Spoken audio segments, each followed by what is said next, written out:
জুলাই গণঅভ্যুত্থান স্মৃতি জাদুঘর উদ্বোধন করলেন প্রধানমন্ত্রী তারেক রহমান। কাল থেকে খোলা সবার জন্য। সারা দেশে নানা আয়োজনে স্মরণ করা হচ্ছে জুলাই শহীদদের।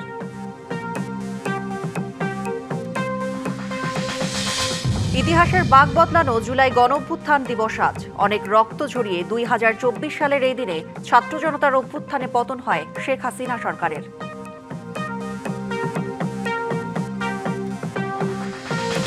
নতুন বাংলাদেশে পুরনো সংকটের গ্যারাকলে পোশাক শিল্প। ক্রেতা হারাচ্ছে দেশ, চাপ বাড়ছে প্রধান রপ্তানি খাতে।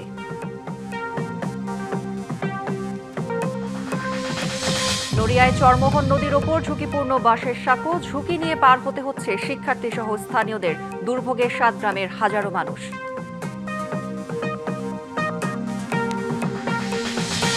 এবং হরমুজ প্রণালী দিয়ে নিরাপদে চলাচলের বিষয়ে ওমানের সাথে চলছে ইতিবাচক আলোচনা। দাবি ইরানের, বাণিজ্যিক জাহাজের লেন নির্ধারণে জোর।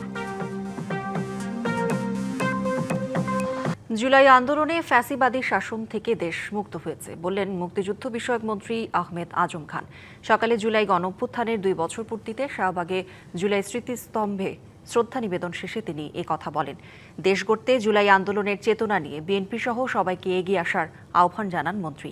এ সময় ফ্যাসিবাদী শক্তি ফিরে আসার চেষ্টা করলে তা প্রতিহত করার হুঁশিয়ারিও দেন মুক্তিযুদ্ধ বিষয়ক প্রতিমন্ত্রী ইশরাক হোসেন। জুলাই গণঅভ্যুত্থান স্মৃতি জাদুঘর উদ্বোধন করলেন প্রধানমন্ত্রী তারেক রহমান। সকাল 9টার দিকে জাদুঘরের ফলক উন্মোচনের পরে বিভিন্ন স্মারক ঘুরে দেখেন সরকার প্রধান। জুলাই গণঅভ্যুত্থানের 2য় বর্ষপূর্তি উপলক্ষে ঢাকার শেরেবাংলা নগরে নির্মিত জুলাই গণঅভ্যুত্থান স্মৃতি জাদুঘর উদ্বোধনী অনুষ্ঠানে সাবেক অন্তর্বর্তী সরকারের প্রধান উপদেষ্টা ডক্টর মোহাম্মদ ইউনূস ছাড়া সহ সংশ্লিষ্টরা উপস্থিত ছিলেন। আগামীকাল বৃহস্পতিবার থেকে সবার জন্য খোলা থাকবে এই জাদুঘর। প্রবেশ করতে লাগবে টিকিট। প্রাপ্তবয়স্কদের জন্য 50 আর শিশুদের জন্য 25 টাকা নির্ধারণ করা হয়েছে টিকিটের দাম। জুলাই গণঅভ্যুত্থান দিবসের খবর জানাতে সিলেট থেকে যুক্ত হচ্ছেন সহকর্মী প্রত্যুষ তালুকদার। প্রত্যুষ, সিলেটে আজকের দিন ঘিরে কি আয়োজন এবং কর্মসূচি রয়েছে সেই খবর তো জানবো, সেই সাথে নিরাপত্তা ব্যবস্থা নিয়ে জানাবেন।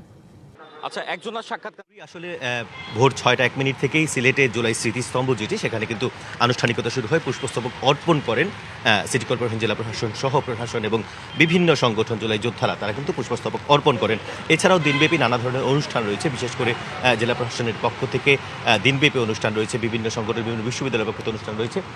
এছাড়াও কিন্তু 11 জোটের একটি জনসভা রয়েছে। তো এখন আমরা কথা বলবো জুলাই গণঅভ্যুত্থানের প্রত্যাশা সংক্রান্ত কিছু বিষয় নিয়ে। আমাদের সাথে যুক্ত হচ্ছেন সিলেট মহানগর বিএনপির ভারপ্রাপ্ত সভাপতি রেজাউল হাসান কয়াসতদী। একটু তার কাছে একটু জানতে চাইব, আসলে এই যে আজকে নানা আনুষ্ঠানিকতায় দিনটি পালন করা হচ্ছে এবং এর পাশাপাশি আমরা দেখছি, জাতীয়ভাবেও দেখছি একটু বিভেদেরও সুর লক্ষ্য করা যাচ্ছে, আলোচনা হচ্ছে, সমালোচনাও হচ্ছে। তো সার্বিকভাবে আসলে এই বিষয়টি কি প্রত্যাশিত ছিল? আপনারা কি প্রত্যাশা করেন? না, বিভেদের এখানে কিছু নেই। বিভেদের এই কারণে কিছু নেই, কারণ জুলাই আন্দোলন যারা করেছেন অথবা দীর্ঘ 1.5 দশক সেই ফ্যাসিজমের বিরুদ্ধে, ফ্যাসিস্ট সরকারের বিরুদ্ধে, অন্যায়ের বিরুদ্ধে তাদের গণতন্ত্র এবং ভোটাধিকার ফিরিয়ে পাওয়ার দাবিতে তৎকালীন আমাদের বাংলাদেশ জাতীয়তাবাদী দলের ভারপ্রাপ্ত চেয়ারম্যান ওনার নির্দেশনায় নিরবিচ্ছিন্নভাবে সেই 1.5 দশকের আন্দোলনের ফসল হচ্ছে জুলাইয়ের আন্দোলন। এটি আমরা সকলেই জানি। তো সেই আন্দোলনকে নিয়ে বিভেদ সৃষ্টি করার কোনো সুযোগ নেই, এই কারণে যে কারা আন্দোলন করেছেন, কারা নেতৃত্ব দিয়েছেন, কারা দীর্ঘ 1.5 দশক রাজপথে থেকেছেন, তাদের আন্দোলনের ফসল হচ্ছে গিয়ে আজকের বাংলাদেশ। সো এখানে বিভেদ কেন আসবে? বিভেদ তারাই তৈরি করবেন যারা আন্দোলনে ছিলেন না। বিভেদ তারাই তৈরি করছেন যারা এর সুফল নিতে চাচ্ছেন। আপনি দীর্ঘ 1.5 দশকের একটি আন্দোলনের সফলতা আপনি 1.5 মাসে হয়েছে এরকম বলারও তো কোনো কারণ নেই। এটি আপনাকে মনে রাখতে বিষয়ে জানতে চাই যে আসলে প্রত্যাশিত বাংলাদেশ কতটুকু এগুচ্ছে, আপনার রাজনীতিবিদরা কি মনে করেন? ডেফিনেটলি আপনি একটা জিনিস খেয়াল করতে হবে যে আমাদের মাননীয় প্রধানমন্ত্রী দিদেন ভাইস চেয়ারম্যান, উনি বাংলাদেশের মাটি স্পর্শ করে যে কথাটুকু বলেছিলেন সেই কথাগুলোকে বাংলাদেশের মানুষ বিশ্বাস করেই তো বিএনপিকে রাষ্ট্র পরিচালনার দায়িত্ব দিয়েছে। এবং আপনি দেখেন খেয়াল করে এই 5 মাসের মধ্যে এটি কিন্তু ঊর্ধ্বমুখী, আপওয়ার্ড স্লোপিং। মানুষ সাধুবাদ জানাচ্ছে। এটির সমালোচনা তারাই করছে যারা এই বাংলাদেশ চায় না। এটি হচ্ছে বাস্তবতা। অনেক ধন্যবাদ আপনাকে। নিশ্চয়ই শুনছিলেন এই বৃষ্টি উপেক্ষা করেও রাজনৈতিক নেতৃবৃন্দ আসছেন, বিভিন্ন সংগঠন আসছেন, এখানে তারা তাদের শ্রদ্ধা নিবেদন করছেন এবং তারা বলছেন যে বিভেদ থাকতেই পারে, আলোচনা সমালোচনা থাকতে পারে, তবে বাংলাদেশ সঠিক পথে এগোচ্ছে বলেই রাজনীতিবিদরা মনে করছেন। তো সবকিছু মিলিয়ে সিলেটের দিনব্যাপী বর্ণাঢ্য আয়োজনে আজকের এই দিবসটি পালিত হচ্ছে। প্রত্যুষ ধন্যবাদ আপনাকে। জুলাই অভ্যুত্থান দিবসের খবর জানাতে বরিশাল থেকে যুক্ত হচ্ছেন সহকর্মী জিয়াদ মাহমুদ। জিয়াদ, বরিশালে আজকের দিন ঘিরে কি কি আয়োজন রয়েছে সব মিলিয়ে জানতে চাই।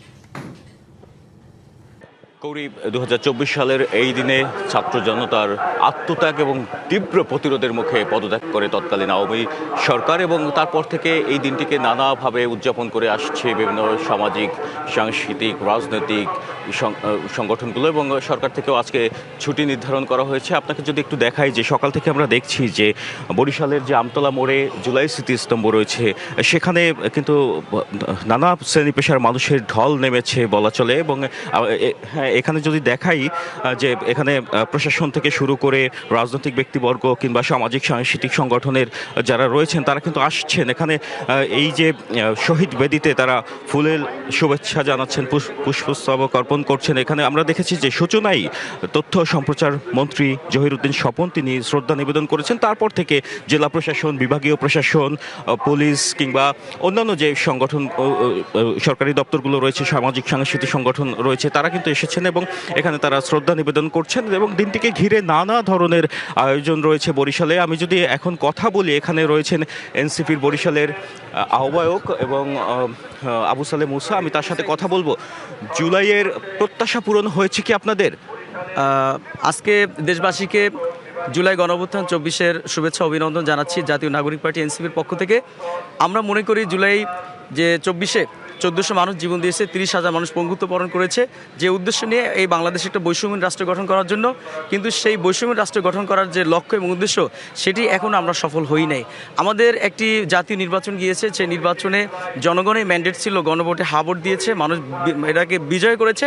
কিন্তু এই গণভোটের মাধ্যমেই জুলাইয়ের যে সংস্কার, বৈষম্য দূর করার যে আয়োজন, সেটি দেশ সংস্কারের সকল কিছু জুলাই সনদের মাধ্যমে বাস্তবায়ন হওয়ার কথা ছিল, কিন্তু আমরা এখন পর্যন্ত সেটি বাস্তবায়নের মুখ দেখতে পারি নাই। বর্তমান সরকারকে আমরা এনসিপির পক্ষ থেকে বলতে চাই, জুলাই গণভোট জনগণের ম্যান্ডেট, ফার্স্ট ম্যান্ডেট, এটাকে অস্বীকার করে এটাকে বাদ দিয়ে সরকার গঠন করার কোনো সুযোগ নাই এবং সরকার চালিয়ে যাওয়ার কোনো সুযোগ নাই। ধন্যবাদ আপনাকে। আসলে এই যে জুলাইয়ের প্রত্যাশা বাস্তবায়নে বাধা কোথায়, কি মনে করছেন?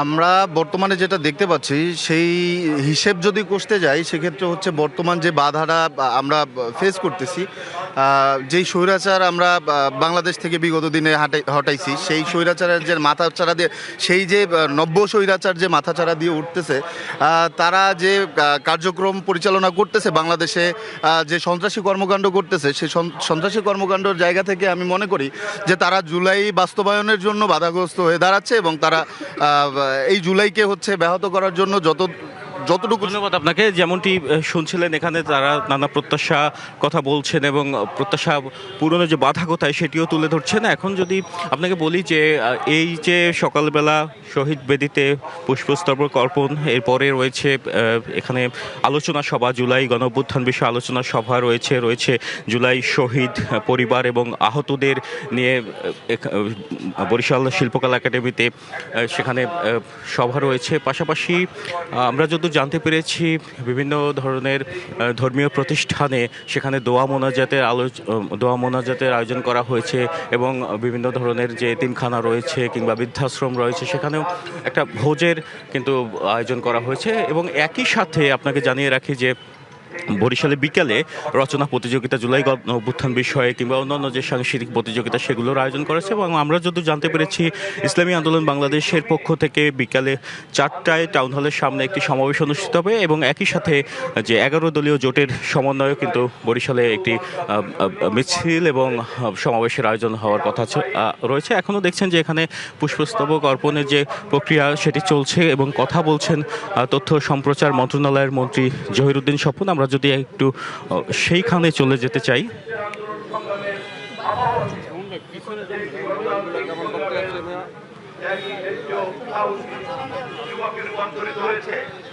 এবং শেষ পর্যন্ত আন্দোলনের চূড়ান্ত মুহূর্তে আবু সাইদ, ওয়াসিম, সহ অসংখ্য শহীদের রক্তের বিনিময়ে ফ্যাসিবাদ মুক্ত বাংলাদেশ আমরা কায়েম করেছি। আমাদের নেতা দেশনায়ক তারেক রহমান ক্ষমতায় যাওয়ার আগেই ফ্যাসিবাদকে হটিয়ে গণতান্ত্রিক বাংলাদেশের কাঠামোকে ঘোষণা করেছেন। আন্দোলনের পর্বে পর্বে তিনি ঘোষণা করেছেন ফয়সালা হবে কোন পথে, ফয়সালা হবে রাজপথে, এবং শেষ পর্যন্ত রাজপথেই ফয়সালা হয়েছে।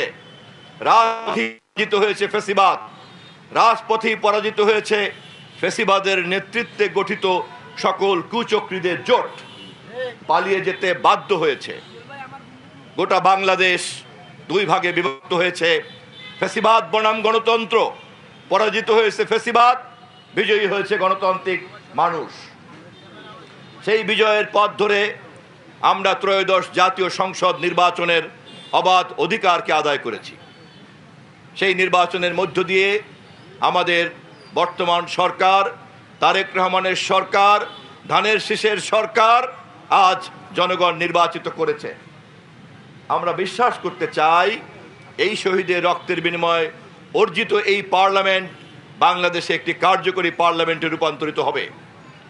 আমরা বিশ্বাস করতে চাই আন্দোলন সংগ্রামের ঐক্যবদ্ধ সকল শক্তি আমাদের অর্জিত এই বিজয়কে ধারণ করার জন্য ঐক্যবদ্ধভাবে পথ চলবে।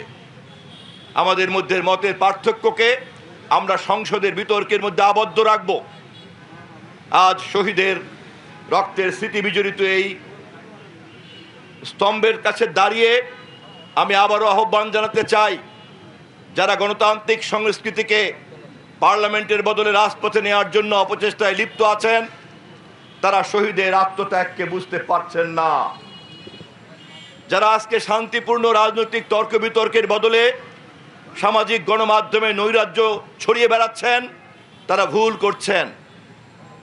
আমাদের নেতা প্রধানমন্ত্রী দেশনায়ক তারেক রহমানের পক্ষ থেকে এই শহীদ বেদিতে দাঁড়িয়ে সকল গণতান্ত্রিক শক্তিকে আবারও আহ্বান জানাতে চাই, যে ঐক্যের মধ্য দিয়ে আমরা ফ্যাসিবাদকে হটিয়েছি, যে ঐক্যের মধ্য দিয়ে আমরা শহীদের রক্তের বিনিময়ে এই পার্লামেন্টকে পেয়েছি, আসুন সেই পার্লামেন্টকেই রাজনীতির একমাত্র কেন্দ্রবিন্দুতে রূপান্তরিত করি। এর ব্যত্যয় জনগণ মেনে নেবে না। শরীয়তপুরের নড়িয়া উপজেলার চরমোহন নদীর ওপর একটি স্থায়ী সেতুর অভাবে চরম দুর্ভোগে ৭ গ্রামের হাজারো মানুষ। একটি নড়বড়ে বাঁশের সাঁকো দিয়ে প্রতিদিন ঝুঁকি নিয়ে পার হচ্ছেন শিক্ষার্থী ও স্থানীয়রা। বছরের পর বছর এই দুর্ভোগ চললেও মেলেনি সমাধান। তবে দ্রুত সেতু নির্মাণের উদ্যোগের কথা জানিয়েছে এলজিইডি। নদীর ওপর দাঁড়িয়ে জরাজীর্ণ একটি বাঁশের সাঁকো, এটি এখন হাজারো মানুষের পারাপারের একমাত্র ভরসা। জীবন বাজি রেখে প্রতিদিন এই পথ দিয়ে চলাচল করছেন স্কুল কলেজগামী শিক্ষার্থী থেকে শুরু করে সাধারণ মানুষ। শরীয়তপুরের নড়িয়া উপজেলার ঘড়িসার ইউনিয়নের পদ্মার শাখা চরমোহন নদীর উপর নির্মিত সাঁকোটি ঘিরে চলে ৭টি গ্রামের মানুষের দৈনন্দিন জীবনযাত্রা। কিন্তু তাদের দুর্ভোগ লাঘবে আজও নির্মিত হয়নি কোনো স্থায়ী সেতু কিংবা কালভার্ট। স্কুলে যাওয়ার সময় আমরা দেখা যাচ্ছে যে সাঁকো থেকে পড়ে যাই, আবারও স্কুলে যেতে ক্লাসে লেট হয়ে যায়। এখানে কোনো স্কুল কলেজ না থাকাতে এপারের ছেলেমেয়েরা ওই পার পড়াশোনা করার জন্য স্কুল কলেজে যায়, তাদের প্রতিনিয়ত এখানে যাতায়াত করতে অনেক অসুবিধা হয়। এইখান দিয়ে বাচ্চা নিয়ে যাওয়া আসা বা বয়স্ক যারা মুরব্বী আছে, অসুস্থ মানুষও যাওয়া আসা খুব কষ্ট হয়ে যায়। আমাদের এই নদীর উপরে একটি স্থায়ীভাবে একটি ব্রিজ করে দেওয়া হোক। এলাকাটি বিএনপি অধ্যুষিত হওয়ায় এতদিন সেতু নির্মাণ করা হয়নি, রয়েছে এমন অভিযোগও। বিগত সরকারের আমলে এই নদীতে বিভিন্ন পয়েন্টে 4টি ব্রিজ হলেও এইখানে রাজনৈতিক প্রতিহিংসার কারণে এই এলাকাটি বিএনপি অধ্যুষিত হওয়ার কারণে এখানে একটি বাঁশের সাঁকো সরকারিভাবে নির্মিত হয় না। এই যে সাঁকোটি দেখেন, এগুলা এই এলাকার মেহনতি মানুষের কষ্টে টাকা দিয়ে সাঁকোটি করতে হয়। তবে স্থানীয় সরকার বিভাগের কর্মকর্তারা বলছেন ভোগান্তির অবসান ঘটাতে কাজ শুরু করেছেন তারা। ওই পারের 4 থেকে 5টি গ্রামের লোকজন এই আমাদের ঘড়িসারে আসে, বাংলা বাজার এখানে আসেন। আর এই কথা চিন্তা করে আমি আলোচনা করেছিলাম আমাদের ঊর্ধ্বতন কর্তৃপক্ষের সাথে। আমরা প্রস্তাব দিয়েছি ব্রিজটি যদি সেখানে আরসিসি ব্রিজ করতেও না পারি, আমরা অন্তত আয়নের বেইলি ব্রিজ করে দেওয়ার চিন্তা ভাবনা করছি। একটি স্থায়ী সেতু বদলে দিতে পারে এই অঞ্চলের যাতায়াতের চিত্র, অবসান ঘটাবে হাজারো মানুষের দুর্ভোগ, গতি আসবে কৃষি বাণিজ্য সহ স্থানীয় অর্থনীতিতে, এমনটাই প্রত্যাশা এলাকাবাসীর। DBC news desk. হরমুজ প্রণালী দিয়ে নিরাপদে জাহাজ চলাচলের বিষয়ে ওমানের সাথে চলমান আলোচনা ইতিবাচক দিকে এগোচ্ছে বলে জানিয়েছে ইরান। ইরানের পররাষ্ট্র মন্ত্রণালয়ের মুখপাত্র ইসমাইল বাঘাই জানিয়েছেন, প্রণালীটি দিয়ে বাণিজ্যিক জাহাজের লেন নির্ধারণের জন্যই এই আলোচনা। মার্কিন ট্রেজারি সেক্রেটারি স্কট বেসেন্ট জানান, হরমুজ প্রণালী খুলে দেওয়ার বিষয়ে বুধবার একটি চুক্তি হতে পারে। এর মধ্য দিয়ে বিশ্বে জ্বালানির দামে স্থিতিশীলতা আসবে বলেও মনে করেন তিনি। যদিও স্কট বেসেন্টের এই বক্তব্যের কয়েক ঘণ্টা আগেই গুরুত্বপূর্ণ জলপথ হরমুজ প্রণালীতে আরও একটি পণ্যবাহী জাহাজে আঘাত হানা হয়েছে। হামলার পর জাহাজের এক ক্রু নিখোঁজ রয়েছেন। এর আগে সোমবার ট্রাম্প দাবি করেন, সৌদি আরব, সংযুক্ত আরব আমিরাত, কাতার সহ অন্যান্য দেশের অনুরোধেই তিনি ইরানের সঙ্গে আলোচনা চালিয়ে যেতে রাজি হয়েছেন। তবে ওয়াশিংটনের সঙ্গে কোনো ধরনের আলোচনা বা দর কষাকষি চলছে না বলে সাফ জানিয়ে দিয়েছে ইরানের পররাষ্ট্র মন্ত্রণালয়। ব্রাজিলের সাও পাওলোর একটি কেমিক্যাল কারখানায় আগুন লাগার ঘটনা ঘটেছে। মঙ্গলবার কুয়েমাকুইমিকা নামের ওই কারখানায় এই দুর্ঘটনা ঘটে। মুহূর্তের মধ্যেই আগুন পুরো কারখানায় ছড়িয়ে পড়লে কালো ধোঁয়ায় ঢেকে যায় সবকিছু। আগুন ছড়িয়ে পড়ে কারখানার রাসায়নিক স্টোরেজ ট্যাঙ্কেও। বড় ধরনের দুর্ঘটনা এড়াতে কারখানার আশপাশের অন্তত 150 জন বাসিন্দাকে দ্রুত নিরাপদ স্থানে সরিয়ে নিয়েছে স্থানীয় কর্তৃপক্ষ। আগুন নিয়ন্ত্রণে কাজ করছে সাও পাওলো ফায়ার সার্ভিসের 30টি ইউনিট। গণঅভ্যুত্থান স্মৃতি জাদুঘরের উদ্বোধন আয়োজনে বক্তব্য রাখছেন সাবেক অন্তর্বর্তী সরকারের প্রধান উপদেষ্টা ডক্টর মোহাম্মদ ইউনূস। আমরা সরাসরি যুক্ত হচ্ছি তার বক্তব্যে। এই জাদুঘর তাৎক্ষণিকভাবে অতীতকে ধারণ করেছে, কিন্তু ভবিষ্যৎ রচনা করেছে। আমরা কারা, কি চাই, আমাদের মনে কি ছিল। এ বালক আনাস কি আবেগের কারণে, তার ভিতরে কি তাড়না ছিল, সেই চিঠি তাৎক্ষণিকভাবে লিখে গেছে। এটা কোনো পরিকল্পনা করে সে লেখে নাই। মা তাকে বাধা দিচ্ছিল, বাবা তাকে বাধা দিচ্ছিল মিছিলে না যাওয়ার জন্য। সে বসে থাকতে পারে নাই। কেন পারে নাই সেটাও লিখেছে। এটা ব্যাখ্যা দিয়ে 1 পৃষ্ঠার একটা চিঠি, সুন্দর হাতের লেখা, রেখে চলে গেছে। আমাদের সমস্ত তরুণ যেন এই চিঠির লেখক হয়। আমরা গেলাম, আমরা নতুন বাংলাদেশ করতে চলে গেলাম। এই হলো এই জাদুঘরের বৈশিষ্ট্য। এখান থেকে নতুন যাত্রাপথ রচনা হবে। আমরা পথ হারিয়ে ফেললে এখানে এসে পথ খুঁজে নেব। আমরা যদি আমাদের চিন্তায় কোনো গাফিলতি আসে, আমরা এখানে তার ঠিকানা বার করব। আমরা নতুন সূত্রে আবার যাত্রাপথ শুরু করব। এটা এমন এক জাদুঘর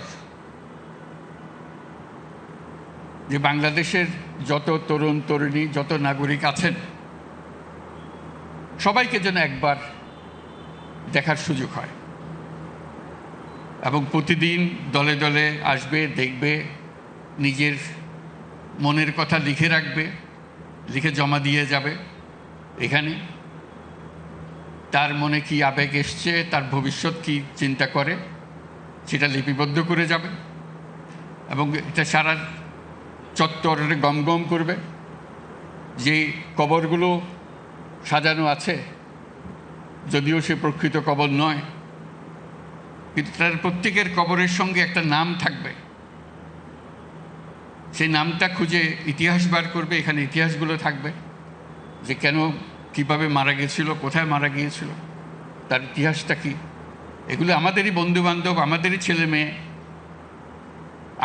আমাদেরই পাড়া প্রতিবেশী। এটা কোনো বিশেষ ধরনের রাজনৈতিক কর্মী নন। তারা একেবারে সাধারণ ঘরের সাধারণ ছেলে মেয়ে, যা রাজপথে নেমে তারা চেয়েছিল যে এই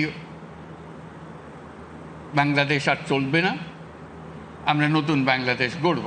এটাই ছিল তাদের আশা।